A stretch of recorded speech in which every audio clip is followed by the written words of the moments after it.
in combination with the quantizer of 1, 2, 4 will yield very good quality video with as minimal desync as possible. If you have a dual core or quad core PC, check enhanced multithreading, it'll give you that little bit of an extra boost. And finally, in the video tab, don't bother changing anything here. Leave everything as it is, square pixels, no resize. Noise reduction is something that you can play with yourself. I leave it off, but you could have it on auto detect, so if it does need that extra bit of, like, if something was going to deteriorate the quality, it would kick in and try make the quality a little bit better, and then as soon as it wasn't needed, it would turn itself off again.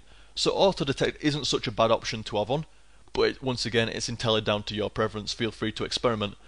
Quantization, leave it on H.263, and interlace, leave it on progressive. Like I say, feel free to play around with those settings to see out what kind of video quality and sync quality that you get, but I would recommend just leaving them as they are by default. And that's how you configure Divx in a nutshell. There's nothing much else. You can click the advanced options and change where you want the temporary files to go, in case you've got like multiple hard drives and you say, oh well, I want it to go into this hard drive temporarily while it's encoding it all. And it also may give you a slight speed boost if you're storing the temporary files to a different hard drive to where you're recording, but it's entirely down to you. Do not prompt with errors and warnings, disable the feedback window, and just leave all those checked. There's really no need to change them. And that's Divx configured. That is all there is to it. Now, in case you don't want to use Divx, like I say, I would recommend using Divx. It works for me 99% of the time.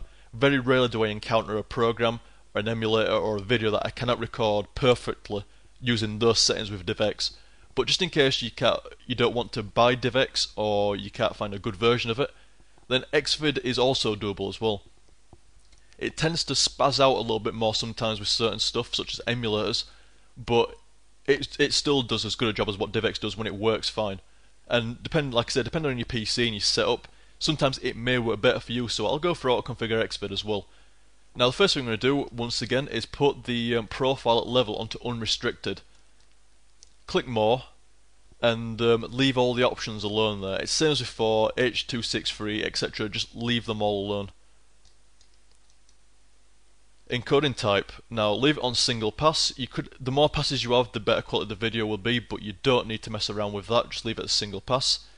And maybe by default with Xvid, I'm not sure, it might be on same as what Divx was. It was on a bitrate setting rather than a quantizer. Once again, for the easiness sake, switch it to target quantizer, and once again, the exact same as Divx, use a target quantizer setting of between 1 and 4. Once again, you can experiment with lower or higher quantizers, but that's entirely down to your PC and your settings and what you're recording. Go down to the quality preset, make sure it's on user defined, click more. You may need to actually select user defined to begin with, and then go into the more options. Quantization tab, leave it alone. Motion tab.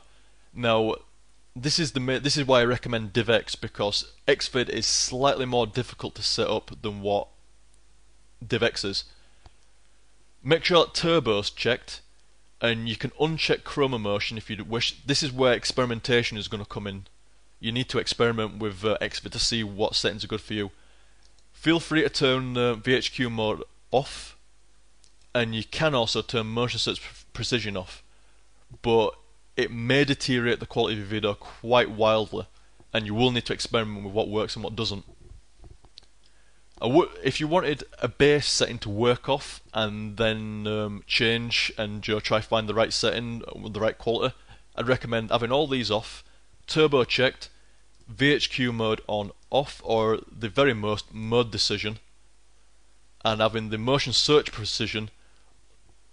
I mean, you can have it off to be fair, but I mean, do make a difference, but just experiment with them really. I mean, leave it on medium, if anything, or leave it off. If you're having like serious desync issues, leave it off. But these two options can quite wildly change, and I can't really recommend anything to you because it totally depends on your PC and it totally depends on what you're recording, which will work out for you. So feel free to experiment with them. Like I say, if you really, if you put it onto 0 and you can put that onto 0 as well, or put it onto 1, and leave turbo on, That's bare bones, and I would recommend using that as a launching pad to figure out the correct settings for it. 0, 0 and Turbo 1, and then work your way up.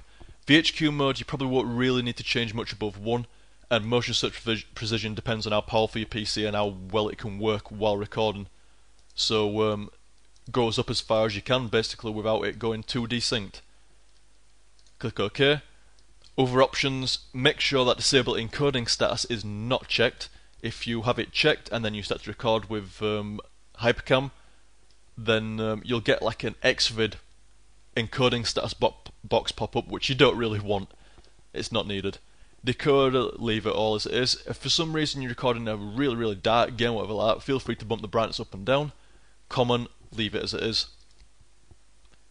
If you really screw up, don't worry, just click load defaults. Same in DivX. You can't really screw anything up, so don't worry about that. All these other options such as zones, etc., zone options, leave them alone, there's no need to change them. Click OK, and there you go, you got your Xvid set up. And like I say, that is the main tab where people usually fall down in Hypercam. And like I say, if anybody ever asks me how to record in Hypercam, I always recommend DivX, purely down to the fact that it's much simpler to set up than what Xvid is. But Xvid is free, and it's not that hard to set up. It might take you half an hour in experiments and test recording to get something that looks nice and doesn't desync too badly. Moving on to the sound tab. Strangely, there's yet another record sound box. Now, make sure that you've got record sound both on the AVI file tab and the sound file tab. Make sure that record sound's checked. Sample size, I'd recommend 16-bit, and sample rate, make sure it's on 44,000 samples per second. That'll give you the highest possible sound that Hypercam can record. For information on specifically recording like wave or both the game and your voice at the same time, reference one of the other tutorial videos, how to record game audio and your voice simultaneously. And finally, the other options tab. Clicking the record cursor tab will, as it says, record your cursor moving around. Unchecking it will remove the cursor. Sometimes useful for some online RPGs or certain games, you may not need to see the cursor. Add a starburst to the movie when the mouse is clicked. That will as it says, add a starburst type of particle effect when you click the mouse button. It's useful for showing people where you've clicked sometimes. You can change the size of it. You can also change what colour it is if you click with the left mouse button and what colour it is when you click with the right mouse button. And finally, you can add a sound when you click as well. You can change the volume of it up to 100% or down to 0%. It'll change the volume when you click. Screen notes are basically just like little mini annotations that you can add. You can add new notes, you can edit them, etc. and so on. You don't really need me to hold your hand on that one. Feel free to use them if you wish to or not. I'd probably recommend just using YouTube annotations really, rather than messing around with Hypercams. And the license tab, well, you've either got it licensed or you've not. I would recommend licensing Hypercam. It's an incredibly solid and non-bloated. See, I have slight problems with some other screen recorders. I find them a little bit too bloat-filled. There's too many crap options on the side that you don't really need. It's a little bit bulky to use. Hypercam is very simple, very straight to the point. There's no bloat on there. Every option does something that you need or you might want, and it does it incredibly quickly. So that's why I always recommend Hypercam. If anybody asks me what screen recorder I would recommend to them, it would be Hypercam, because like I say, it does what it says on the tin. So guys, I hope you found that useful, and I'll catch you next time. See you dudes!